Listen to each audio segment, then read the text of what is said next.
G'day folks, Scott here. Today I'm reviewing Winchester. This movie stars Helen Mirren and Jason Clarke, and it was directed by the Spierig brothers. They're a couple of Australian fellas who have made a few movies. They made an older horror movie called Undead. They also made Daybreakers and Predestination. Not knowing anything about this when I went in to see it, other than the history behind the house, I was pretty surprised when the credits rolled at the beginning, and it was at least co-financed in Australia. Screen Victoria, Screen Queensland, quite a few Australian actors in it. If I looked into it, I wouldn't be at all surprised if it was shot here. But that struck me as weird given what an iconic American house and an iconic American weapon this movie is about.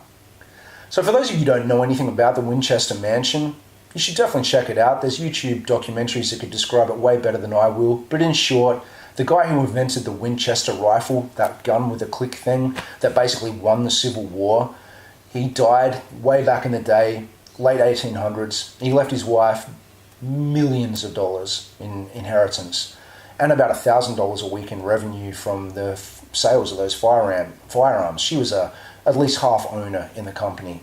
For some reason, she saw a medium, and this medium convinced her that she was basically cursed for the deaths and all the carnage that the gun that her family had created had put out in the world, and that those spirits were angry, and the only way that she could satisfy those spirits was to build this immense labyrinth-type house for all these spirits to have somewhere to come to find their way on. So, it's a real place. It's apparently a real story. All these things definitely happened, obviously, except for the hauntings, just like the Amityville horror case. There is an element of truth to it, and there's probably an element of, urban legend and hoax to it as well. But the house is real. This is it now. So, this is a movie sort of telling her story from the late 1800s through to the early 1900s. This house was basically built from the time she inherited that money until the day she died, when all work ceased. But there were hundreds of rooms. It was impossible to find your way around, very easy to get lost. Very strange architectural choices were made in the design and building of the house. And it was all supposedly, like I said, for spirits. Apparently the house that spirits built, where she would have spirits literally design or show her places where they died, and she would recreate them for somewhere for them to go. The story follows a doctor named, I think, Eric Price, played by Jason Clarke. He was my favourite part of the movie, really. I liked his character arc. He's basically a psychologist who was brought in by the Winchester shareholders and the board of directors to show her as incapable of running the company so they could take control and money away from her. So he had to spend time in the house with her to unravel this mystery and to say whether she was sane or not.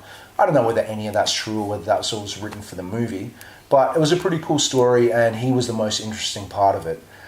That's pretty much where everything goes bad. I enjoy any spooky movie about a real-life location, which is why I like the Amityville series so much, even though most of those movies are pretty stupid. I like the story, and I like the Conjuring movies, both of which are pretty good because they're based on real-life events. And this falls into that category. I guess knowing a fair bit about the house and Sarah Winchester and the events that took place there, I found it interesting to see someone's more fictitious take on it. But if you're just going to go to the movies to see this because you want to see a cool horror movie, don't. Unfortunately, what the majority of this movie is those cliched, shitty Hollywood modern jump scare tactics that drive a lot of horror fans crazy, and I don't get how they keep getting done. I feel like people go to make horror movies and the studios that finance them are going, we want jump scares are the best, put them in, and they're always too loud, they're always predictable. My problem is, having seen a whole lot of horror movies, every single gag they were setting up for a jump scare in this movie, I saw coming a mile away. Traditional things with a mirror, someone using a mirror and it moves out of frame, comes back, moves out of frame, comes back, and then all of a sudden something's scary there, and then it goes away, and then you turn around and the camera shows something else scary. And these tricks have been done a million times in a million movies. They don't work. Stop it. It really hurts the integrity of the film as far as I'm concerned. There were some cool moments in the film, but they were overshadowed by this stuff, and it just makes it feel cheap and insulting to my intelligence that I can't absorb a story and actually become interested in it without having these false, jumps happening all the time. And it ruins many of these movies, not just this one. So look, if you like movies with jump scares and you're a younger horror viewer who hasn't seen a lot of horror movies and aren't yet tarnished, I guess, by this shitty Hollywood tactics, then maybe you'll get something out of it. Or if you're a big fan of the history of this house and you want to see it on the big screen and stuff, then you may get something about it as well. But honestly, if you just want to see something and you're a horror fan and you want to be scared, don't bother. Watch it when it's on Netflix or something if you're intrigued, but I wouldn't spend my money to go see it at the cinema. It's not the fault of the actors, they were fine, especially, like I said, Jason Clarke. The film was competently shot, like the camera work and everything was good. I felt like there was some pretty poor CGI at the front of the house, like especially some establishing shots of it at the beginning of the movie, that although they weren't on screen long enough, they set off my CGI radar before I really had a chance to absorb why it was I wasn't liking them. But then there were a few overhead shots of the house later on in the movie that honestly weren't so bad. The house had a lot of the iconic, like, interior weird staircases that go up 7 times, and the staircase that goes to just a flat ceiling with nothing there, and a lot of these things that you sort of show in the actual house are all represented in it. But that's really all I've got. Like, I don't need to talk anything more about it. If you fall into one of the 2 categories I mentioned earlier, then either do or don't go and see it. But really, there's plenty of other horror movies out there that you could watch at home.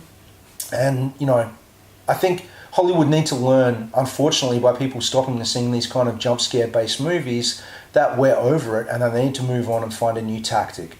So yeah, that's all I've got. I'll be back in a week or so to review Red Sparrow. Thanks for watching. Please subscribe to my channel if you haven't already, and I'll see you next time.